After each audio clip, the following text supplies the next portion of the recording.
करता है प्राइमरीली जी। जो आप टिकट करवाते हैं उस टिकट पर आईआरसीटीसी आपसे कन्वीनियंस फीस लेता है, यानी कि आप आईआरसीटीसी की जिस सुविधा का इस्तेमाल कर रहे हैं उसके लिए आपको पैसा देना है।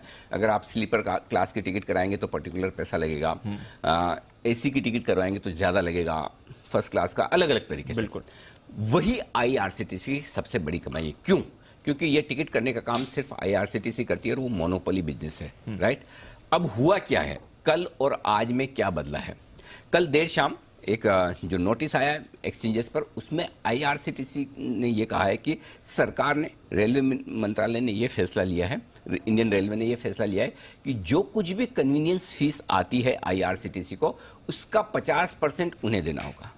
50% आईआरसीटीसी का, हाँ आधा रेवेन्यू का, प्रॉफिट का नहीं, रेवेन्यू का। जितना भी रेवेन्यू आ रहा है, पिछले साल 300 करोड़ रेवेन्यू था, कोविड की वजह से लगभग काम नहीं के बराबर था, कम था, तब भी 300 करोड़ का कन्वीनियंस फीस का रेवेन्यू था।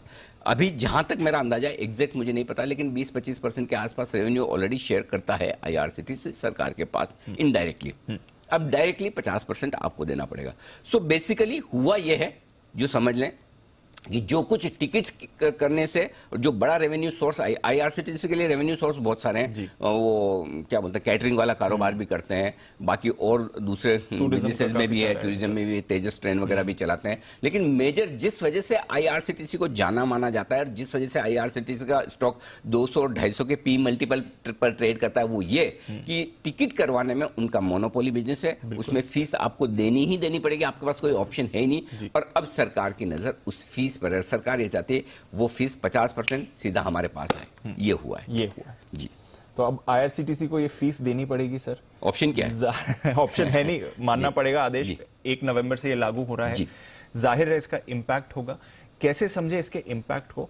और एक तरह से जो सेंटिमेंटल इंपैक्ट भी होता है, एक तो फाइनेंशियल इंपैक्ट है, दूसरा जो ये सेंटिमेंटल इंपैक्ट है उसको कैसे देखें? कभी क्या होता है, फाइनेंशियल इंपैक्ट ज्यादा होता है, सेंटिमेंटल कम होता है। कभी सेंटिमेंटल इंपैक्ट ज्यादा होता है, फाइनेंशियल कम होता है। यहां पर दोनों ही ज्यादा है, ज्यादा नहीं, बहुत ज्यादा है। ये जो डिसीजन आप on the face of it देखें तो ऐसा लगता है सोचा समझा हुआ नहीं है। ओके। अगर शायद सोच समझ कर किया जाता तो ये डिसीजन कुछ और होता या ये नहीं होता। प्रॉब्लम क्या है? प्रॉब्लम यह है कि सरकार क्यों कन्वीनियंस फीस 50% ले लेना चाहती है? क्या सरकार को ऐसा करने का हक है?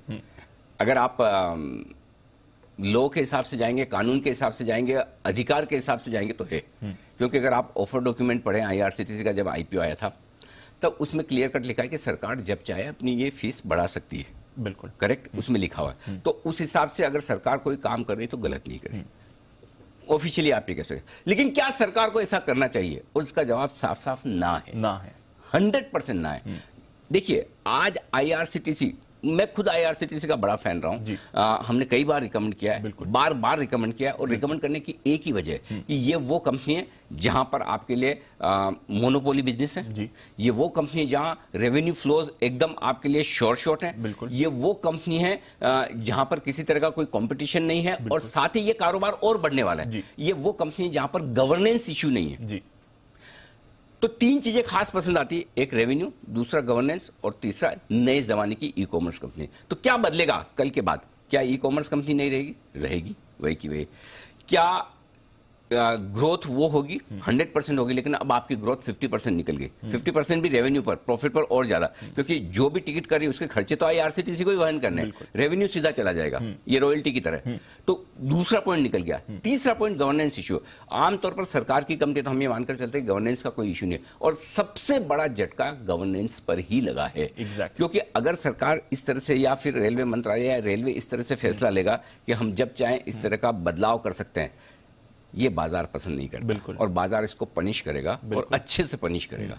तो मेरा ये समझना है कि जो डिसीजन सरकार का हुआ है रेवेन्यू बढ़ाने के लिहाज से, हो सकता है सरकार को लगता है कि हमें रेवेन्यू बढ़ाने की जरूरत है, और ये रेवेन्यू बढ़ाने का ये तरीका है, हमने इंडियन रेलवे बनाया, हमने आईआरसीटीसी बनाई, ये लॉजिक हो सकता है सही। फिर ये लॉजिक तो हर कंपनी के साथ हो सकता है, हर प्रोमोटर ये कह सकता है कि हमने ये कंपनी बनाई है और हमारा ये हक है। आप कोई टेक्निकल नो हाउ दे रहे हैं, कोई ऐसी चीज